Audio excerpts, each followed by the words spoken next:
Hello everyone, welcome to Positive Approach Academy. My name is Priyanka. Chemistry की class है आपकी practice series जो कि टीजीटी कमीशन के लिए है। तो जैसे कि आपको पता ही है प्रैक्टिस सीरीज आपकी चली हुई है हमारे चैनल पे और जो केमिस्ट्री का पोर्शन रहेगा, केमिस्ट्री की सीरीज रहेगी उसके लिए मैं आपको पढ़ाऊंगी। तो स्टार्ट करेंगे क्लास को आज की। और इसी के साथ मैं आपको बता दूं ये फाउंडेशन क्लास नहीं रहेगी, इसमें डायरेक्ट हम क्वेश्चन पढ़ेंगे और उनके आंसर मैं बताऊंगी विद प्रॉपर एक्सप्लेनेशन, बहुत डीप नहीं जाएंगे हम। तो स्टार्ट करेंगे फर्स्ट क्वेश्चन के साथ। तो चलिए फर्स्ट क्वेश्चन देखिए अपनी स्क्रीन पे। The pair of ions having same electronic configuration is. Option A B C D आपके पास गिवन है, तो आपको थोड़ा सा टाइम मैं दूंगी, आप सोच सकते हैं इसका करेक्ट आंसर और मुझे बता सकते हैं कमेंट करके। तो चलिए सोचिए इसका आंसर। देखिए इसमें आपसे पूछा गया है इलेक्ट्रॉनिक कन्फिग्रेशन के बारे में। तो इलेक्ट्रॉनिक कन्फिग्रेशन आपको तभी पता होगी जब आपको एटॉमिक नंबर पता होगा। हर एलिमेंट का एटॉमिक नंबर आपको पता होना चाहिए। उसके लिए पीरियोडिक टेबल आपको अच्छे से आना चाहिए। तो यहाँ पे मैं डायरेक्ट आंसर आपको बताऊंगी। ऑप्शन बी इसका जो है करेक्ट आंसर रहेगा, यानी कि Fe3 पॉजिटिव और Mn2 पॉजिटिव। अब कैसे हमें पता लगा कि ये करेक्ट आंसर है वो हम देखेंगे। तो जैसे कि मैंने कहा सबसे पहले atomic number iron and manganese का। आयरन का एटॉमिक नंबर रहता है 26 और मैंगनीज का रहता है 25। देन हमें इनकी इलेक्ट्रॉनिक कन्फिग्रेशन आनी चाहिए। तो आयरन की इलेक्ट्रॉनिक कन्फिग्रेशन अगर हम करें, तो अगर मैं डायरेक्ट लिखूं इसकी, तो argon 3d 3d6 and 4s2, ये आपकी आयरन की इलेक्ट्रॉनिक कन्फिग्रेशन रहेगी। वहीं अगर मैं मैंगनीज की बात करूं तो इसकी रहेगी आर्गन 3d5 4s2, ये आपकी मैंगनीज की इलेक्ट्रॉनिक कन्फिग्रेशन रहेगी। ठीक है, तो अब आपने देखना है कि आपको गिवन क्या था, Fe3 पॉजिटिव। Fe3 पॉजिटिव का मतलब है कि 3 इलेक्ट्रॉन इसने लूज कर दिए और इसका जो मतलब निकलेगा इलेक्ट्रॉनिक कन्फिग्रेशन, तो वो आ जाएगी आर्गन 3d, 3 इलेक्ट्रॉन हमने निकाल दिए तो यहाँ पे आ जाएगा 5। तो ये रही Fe3 पॉजिटिव की इलेक्ट्रॉनिक कन्फिग्रेशन। सेम केस रहेगा मैंगनीज के साथ, हमें देखना है Mn2 पॉजिटिव, मतलब 2 इलेक्ट्रॉन इसने लूज कर दिए हैं। तो यहाँ से 2 इलेक्ट्रॉन रिमूव करेंगे तो हमारे पास इलेक्ट्रॉनिक कन्फिग्रेशन बचेगी आर्गन 3d5। इसीलिए हमारा ऑप्शन बी करेक्ट है, क्योंकि दोनों की इलेक्ट्रॉनिक कन्फिग्रेशन आप देख सकते हैं बिल्कुल सिमिलर आई है। ठीक है, तो एक बार फिर से रिपीट करूंगी। हमें पूछा गया था pair of ions having same electronic configuration. Electronic configuration के लिए सबसे पहले तो आपको एटॉमिक नंबर के बारे में पता होना चाहिए, सभी एलिमेंट्स का, बहुत जरूरी है। और एग्जाम में जो प्रीवियस ईयर क्वेश्चन है वहां पे भी इस टाइप के क्वेश्चन पूछे गए हैं। तो एटॉमिक नंबर पता होना चाहिए, आयरन का 26, मैंगनीज का 25। हमने इलेक्ट्रॉनिक कन्फिग्रेशन लिख दी। अब हमें पता है Fe3 पॉजिटिव बोला गया है, मतलब 3 इलेक्ट्रॉन इसने लूज कर दिए, तो उसके अकॉर्डिंग हमने इलेक्ट्रॉनिक कन्फिग्रेशन लिखी। Mn2 पॉजिटिव में इसने 2 इलेक्ट्रॉन लूज किए, तो उसके अकॉर्डिंग इलेक्ट्रॉनिक कन्फिग्रेशन लिखी और यहीं से हमें पता चला कि ऑप्शन बी जो है करेक्ट आंसर है। इसी के साथ आपके लिए होमवर्क क्वेश्चन है, क्रोमियम का आपने एटॉमिक नंबर जो है मुझे कमेंट करना है। ठीक है, जरूर कमेंट करें इसका एटॉमिक नंबर क्या रहता है। ठीक है, तो ये था आपका फर्स्ट क्वेश्चन। नेक्स्ट क्वेश्चन पे चलेंगे। तो नेक्स्ट क्वेश्चन है number of radial nodes for 3p orbital is. Option A है 3, ऑप्शन बी है 4, ऑप्शन सी है 2, ऑप्शन डी है 1। इसके लिए आपको रेडियल नोड्स कैलकुलेट करने के लिए फॉर्मूला पता होना चाहिए। तो दो तरह की रेडियल नोड्स रहती हैं, angular node and radial nodes. Radial node की यहाँ बात की गई है, तो इसका जो फॉर्मूला रहता है वो रहेगा n-l-1। अब इस फॉर्मूला में n आपका प्रिंसिपल क्वांटम नंबर है, l आपका अज़ुमुथल क्वांटम नंबर है। तो यहाँ पे हमें बोला गया है 3p ऑर्बिटल में, तो हमें पता है जो n होता है वो होता है आपका प्रिंसिपल क्वांटम नंबर। यहाँ पे n की वैल्यू है 3 और l की वैल्यू p के लिए क्या होती है, तो ये भी आपने याद रखना है, s p d f। इनके लिए l की वैल्यू क्या क्या रहती है वो मैं बता देती हूँ आपको। l की वैल्यू s के लिए होती है 0, p के लिए होती है 1, d के लिए होती है 2 एंड f के लिए होती है 3, तो हमें P बोला गया है तो इसकी वैल्यू पुट करेंगे 3 माइनस 1 माइनस 1, यानी कि आंसर हमारे पास आएगा 1। 3P में कितनी रेडियल नोड्स हुई? 1 रेडियल नोड। तो एक बार फिर से रिपीट करूंगी पूरे क्वेश्चन को, ध्यान से सुनिएगा। नंबर ऑफ रेडियल नोड्स आपसे पूछा गया था 3P ऑर्बिटल पे। फॉर्मूला आपने याद रखना है, इस तरह का क्वेश्चन भी अगेन PYQ में पूछा गया है, तो ध्यान से देख लीजिए। n minus L minus 1, n होता है आपका प्रिंसिपल क्वांटम नंबर, l होता है अज़ुमुथल क्वांटम नंबर, और हमने वैल्यू पुट की n यहाँ पे 3p के लिए l की वैल्यू 1 माइनस 1, तो इसमें जो आंसर आ जाएगा आपका 1, यानी कि option D will be your correct answer. तो इसी के साथ ये क्वेश्चन भी होता है हमारा कंप्लीट। नेक्स्ट क्वेश्चन पे चलेंगे। तो चलिए, which of the following is not an actinoid? Option A है क्यूरियम, एटॉमिक नंबर गिवन है 96। ऑप्शन बी है कैलिफोर्नियम, एटॉमिक नंबर गिवन है 98। ऑप्शन सी है यूरेनियम, एटॉमिक नंबर है 92। ऑप्शन डी है टर्बियम, एटॉमिक नंबर है 63। बहुत ही ध्यान से सुनिएगा। सबसे पहले तो पीरियोडिक टेबल आपको पता होना चाहिए, पूरा का पूरा पीरियोडिक टेबल याद कर लीजिए, क्योंकि बहुत सारे कॉन्सेप्ट्स आपके क्लियर हो जाएंगे जब आपको पीरियोडिक टेबल अच्छे से आता होगा। यहाँ पे एक्टिनॉइड्स की बात की गई है, तो आपको पता होगा पीरियोडिक टेबल में सबसे नीचे बॉटम में 2 सीरीज बनी होती हैं, एक आपकी लेंथेनॉइड, दूसरी आपकी एक्टिनॉइड। अब कैसे आपने पहचानना है कि गिवन एलिमेंट एक्टिनॉइड है या नहीं, तो आपको याद रखने हैं एटॉमिक नंबर। ठीक है, अगर हम एक्टिनॉइड की बात करें, जो एक्टिनॉइड्स होते हैं आपके, उनका एटॉमिक नंबर आपको पता होना चाहिए कि कहाँ से कहाँ तक किन एलिमेंट्स को एक्टिनॉइड्स बोला जाता है, कौन से एलिमेंट एक्टिनॉइड सीरीज को बिलोंग करते हैं। एक्टिनॉइड्स होते हैं आपके एटॉमिक नंबर 89 से लेकर 103 तक, ये सारे एलिमेंट को एक्टिनॉइड बोला जाता है। सिंपल सा है, बहुत ज्यादा कोई कॉम्प्लेक्स चीज नहीं है, बस इतना याद रखना है कि एटॉमिक नंबर 89 से 103 तक आपके एक्टिनॉइड्स हैं। अब देखो, एकदम से आप सब क्वेश्चन सॉल्व कर सकते हैं। फर्स्ट है 96, तो इसी के बीच में आए, ये भी एक्टिनॉइड है। कैलिफोर्नियम, ये भी एक एक्टिनॉइड है। यूरेनियम भी एक एक्टिनॉइड है। सिर्फ टर्बियम आपके पास एक्टिनॉइड नहीं है। क्लियर? बहुत ही इजी क्वेश्चन है। आपका काम है कि एक्टिनॉइड के किस एटॉमिक नंबर से स्टार्ट होता है और कहाँ तक एंड करेगा। ठीक है, सिमिलरली एक्टिनॉइड्स का तो मैंने आपको एटॉमिक नंबर बता दिया, कहाँ से कहाँ तक है, कौन कौन से एलिमेंट होंगे। आपके लिए अभी होमवर्क क्वेश्चन है, लेंथेनॉइड का आप मेरे को बताएंगे किस एटॉमिक नंबर से स्टार्ट होते हैं और कहाँ पे एंड करेंगे, तो बताना है आपने अभी कमेंट करके। ठीक है, जल्दी से बता दीजिए लेंथेनॉइड्स की किन एलिमेंट से जो है किस एटॉमिक नंबर से स्टार्ट होते हैं और किस पे एंड करेंगे। ठीक है, तो ये क्वेश्चन भी होता है हमारा कंप्लीट। चलेंगे अपने नेक्स्ट क्वेश्चन पे। तो नेक्स्ट क्वेश्चन है, correct order of electronegativities of nitrogen, oxygen, fluorine, phosphorus is. अब इस टाइप के क्वेश्चन के लिए सबसे पहले तो आपको पता होना चाहिए इलेक्ट्रोनेगेटिविटी क्या होती है। तो इलेक्ट्रोनेगेटिविटी होती है tendency to attract shared pair of electron, या सिंपल हम कहें tendency to attract shared electron. Simple है। इसके अलावा एक और चीज जो आपको पता होनी चाहिए वो है कि पीरियड्स और ग्रुप में इलेक्ट्रोनेगेटिविटी का ट्रेंड क्या रहता है। पीरियड्स एंड ग्रुप में इलेक्ट्रोनेगेटिविटी का ट्रेंड क्या रहता है। तो अगर हम पीरियड की बात करें तो इलेक्ट्रोनेगेटिविटी इंक्रीज करती है जब हम लेफ्ट टू राइट जो है पीरियोडिक टेबल में चलेंगे, लेफ्ट से राइट की तरफ, और डाउन द ग्रुप ऊपर से नीचे की तरफ जाएंगे तो इलेक्ट्रोनेगेटिविटी करती है डिक्रीज। अब इसके पीछे रीजन क्या है वो आपको हमारे फाउंडेशन बैच पे मिलेगा, वहां पे प्रॉपर एक्सप्लेन किया गया है ये सारी चीजें। जैसे कि आपको पता ही है ये प्रैक्टिस सीरीज है तो बहुत ज्यादा डीप नहीं बताऊंगी। और जिन भी एस्पायरेंट्स को हमारे पेड बैच में एनरोल होना है, अपनी प्रिपरेशन करनी है टीजीटी कमीशन की, तो इस दिए गए व्हाट्सएप नंबर पे हमें मैसेज करें और वहां से आप डिटेल्स जो है इस बैच की ले सकते हैं।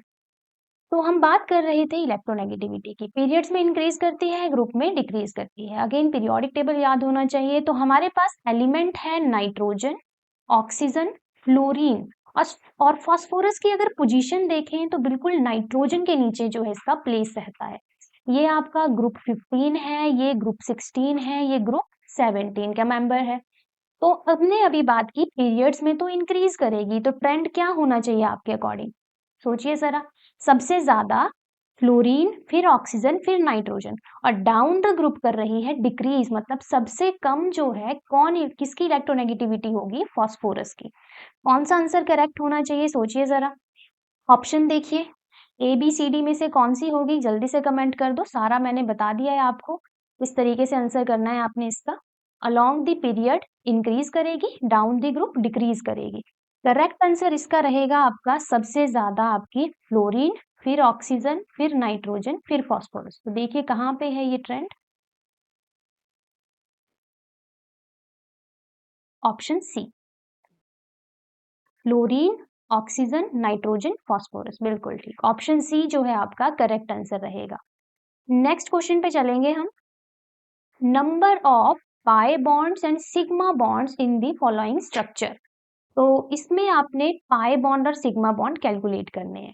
तो स्ट्रक्चर देख लीजिए ध्यान से और जल्दी से कमेंट कर दीजिए क्या आंसर होना चाहिए इसका, कितने पाई बॉन्ड हैं, कितने सिग्मा बॉन्ड हैं। सिग्मा बॉन्ड अगर हम बात करें तो देखो जितने भी सिंगल बॉन्ड रहेंगे, जितने भी सिंगल बॉन्ड होंगे वो सारे के सारे क्या होंगे? Sigma bond. और डबल बॉन्ड में जो एक बॉन्ड रहता है वो पाई बॉन्ड रहता है, और एक सिग्मा।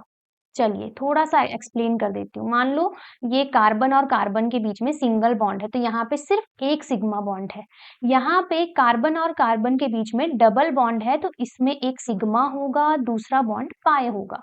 आई थिंक आपके लिए अब इजी हो जाएगा यहाँ पे सिग्मा और पाई बॉन्ड कैलकुलेट करना। तो चलिए देखते हैं।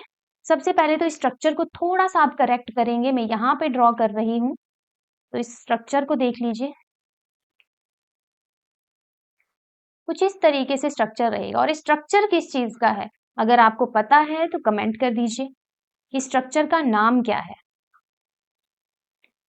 कुछ इस तरीके से इसका स्ट्रक्चर रहेगा, ये रहेगा। ठीक है, बाकी सारी चीजें सेम। बॉन्ड थोड़े से आप करेक्ट कर लीजिए।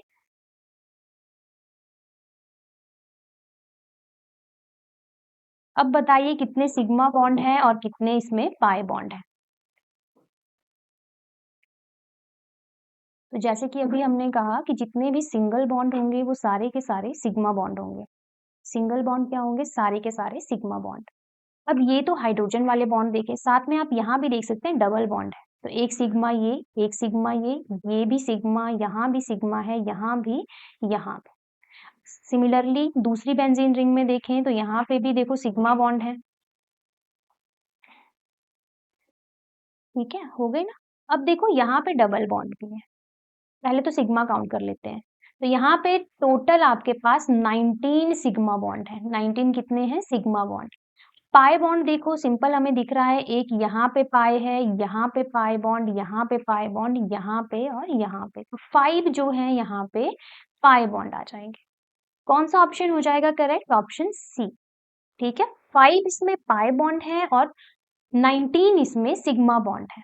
एक और बार मैं रिपीट करूंगी कैसे आपने ये क्वेश्चन अटेम्प्ट करना है। तो देखो सिंगल बॉन्ड हमेशा सिग्मा बॉन्ड होगा, जैसे कि कार्बन और कार्बन के बीच में हमने देखा एग्जाम्पल। पाई बॉन्ड हमेशा डबल बॉन्ड में प्रेजेंट होगा। डबल बॉन्ड में भी आपने ध्यान रखना है कि एक बॉन्ड सिग्मा होगा, दूसरा वाला पाई होगा। एक और मैं यहाँ पे एग्जांपल बताती हूँ, कार्बन और कार्बन के बीच में अगर ट्रिपल बॉन्ड है तब आप कैसे देखोगे? तो वहां पे एक सिग्मा होगा और दो जो है पाई बॉन्ड होंगे। तो ये भी आपने ध्यान रखना है। ठीक है, तो इसी के साथ ये क्वेश्चन भी होता है। नेक्स्ट क्वेश्चन पे चलेंगे। The empirical formula and molecular mass of a compound are CH2O and 180 gram respectively. What will be the molecular formula of compound? तो इसके लिए तो आपको फॉर्मूलाज पता होने चाहिए। डायरेक्ट रिलेशन बताऊंगी मैं आपको। चलिए, तो जो रिलेशन रहता है वो होता है molecular formula is equal to n multiplied by empirical formula. इसको याद करना है आपने सबसे पहले। तो ये एक रिलेशन है, ठीक है, काफी इंपॉर्टेंट रिलेशन है। Molecular formula is equal to n multiplied by empirical formula. हमसे देखो पूछा क्या गया है, हमें पूछा गया है मॉलिक्यूलर फॉर्मूला, है ना। आप देख सकते हैं यहाँ पे हमसे पूछा गया है मॉलिक्यूलर फॉर्मूला, मतलब ये पूछा गया है हमसे ये, और एम्पिरिकल फॉर्मूला हमें गिवन है और यहाँ पे हमें n भी निकालना है। तो इसके लिए अगेन एक और रिलेशन मैं बताऊंगी, वो भी याद रखनी है, जहां से हम n कैलकुलेट करेंगे। तो उसके लिए रहेगा आपका empirical formula mass is equal to molecular mass divided by n। तो ये भी एक इंपॉर्टेंट रिलेशन है, इसको भी आपने याद रखना है। यहां से हम n की वैल्यू कैलकुलेट करेंगे। एम्पिरिकल फॉर्मूला मास अगर देखें, कैलकुलेट कर सकते हैं हम एम्पिरिकल फॉर्मूला मास कितना होगा, इज इक्वल टू CH2O, हमें फॉर्मूला गिवन है तो इसमें मास निकालना है हमें। कार्बन का रहता है 12, H2 है तो यहाँ पे 2, ऑक्सीजन का 16 विच इज इक्वल टू 30, ठीक है। तो एम्पिरिकल फॉर्मूला मास हमने निकाल दिया। मॉलिक्यूलर मास हमें गिवन है 180 ग्राम्स, तो बस वैल्यू पुट करनी है हमने। तो यहाँ पे आ जाएगा n is equal to molecular mass 180, empirical mass आपके पास 30। तो ये कट करेंगे तो यहाँ पे करेक्ट आंसर n की वैल्यू हमें मिल जाएगी 6। बस अब यही वैल्यू हम यहाँ पे मेन फॉर्मूला में पुट करेंगे। Molecular formula is equal to 6 multiplied by empirical formula जो कि हमें गिवन है, 6 मल्टीप्लाइड बाय CH2O, क्या आ जाएगा C6H12O6। कौन सा ऑप्शन हो जाएगा हमारा करेक्ट, ऑप्शन सी, C6H12O6। तो एक बार फिर से समझेंगे हमने किस तरीके से ये क्वेश्चन सॉल्व किया। पहले तो क्वेश्चन रीड कर लो। Empirical formula and molecular mass of a compound are CH2O and 180 grams respectively. What will be the molecular formula of the compound? हमें मॉलिक्यूलर फॉर्मूला पूछा था। अब मॉलिक्यूलर फॉर्मूला और एम्पिरिकल फॉर्मूला का रिलेशन याद करो सबसे पहले। देन n की वैल्यू हमें यहाँ पे निकालनी पड़ेगी। तो हमने n के लिए एक और रिलेशन देखा, empirical formula mass is equal to molecular mass divided by n। यहां से हमने एम्पिरिकल फॉर्मूला मास कैलकुलेट किया बिकॉज हमें एम्पिरिकल फॉर्मूला गिवन था, निकाल लिया, n की वैल्यू निकाली, पुट की और हमारा आंसर जो है हमें मिल गया। तो इस तरीके से इस टाइप का क्वेश्चन आप सॉल्व कर सकते हैं इन रिलेशंस को याद रख के। चलेंगे अपने नेक्स्ट क्वेश्चन पे। तो नेक्स्ट क्वेश्चन है formula of soda ash is. Soda ash का फॉर्मूला क्या है? ऑप्शन ए है Na2CO3, ऑप्शन बी है Na2CO3.H2O, ऑप्शन सी है Na2CO3.2H2O एंड ऑप्शन डी है Na2CO3.10H2O। डायरेक्ट क्वेश्चन है तो सीधा आंसर बताऊंगी, option A Na2CO3, sodium carbonate, जिसको सोडा ऐश भी कहा जाता है। नेक्स्ट क्वेश्चन पे चलेंगे, which set of conditions represent the easiest way to cool a gas. तो ऑप्शन देख लीजिए, ऑप्शन ए है low temperature and low pressure, B है low temperature and high pressure, C है high temperature and low pressure and D है high temperature and high pressure. Conditions पूछी गई हैं easiest way to cool a gas, तो correct answer इसका रहेगा option B, low temperature and high pressure. Next question पे चलेंगे हम, which hormone contain iodine. Option A है टेस्टोस्टेरोन, बी है एड्रीनलिन, सी है थायरॉक्सिन, डी है इंसुलिन। तो इसका करेक्ट आंसर है ऑप्शन सी, थायरॉक्सिन, ठीक है। डायरेक्ट क्वेश्चन था, डायरेक्ट आपने याद रखना है कि कौन सा हार्मोन है जो आयोडीन कंटेन करता है, तो ऑप्शन सी यानी कि थायरॉक्सिन। लास्ट क्वेश्चन रहेगा आज की क्लास का, नाइलोन 66 इज नॉट अ। तो पॉलीमर चैप्टर से क्वेश्चन पूछा गया है, तो ऑप्शन देख लीजिए। नॉट, क्वेश्चन भी ध्यान से पढ़ना है, नॉट पूछा गया है। ऑप्शन ए है कंडेंसेशन पॉलीमर, बी है पॉलीअमाइड, सी है कोपॉलीमर एंड डी है होमोपॉलीमर। ये आपके लिए रहेगा होमवर्क क्वेश्चन, और होमवर्क क्वेश्चन का मतलब है कि इसका आंसर आपको कमेंट करना है हमें। तो इस क्वेश्चन का आंसर जरूर कमेंट करें कमेंट बॉक्स में, ठीक है। तो इसी के साथ हम आज की क्लास को यहीं एंड करेंगे। तो वीडियो को लाइक ज़रूर करें, शेयर ज़रूर करें अपने फ्रेंड्स के साथ, और जो चैनल पे नए हैं वो चैनल को सब्सक्राइब भी ज़रूर करें। धन्यवाद।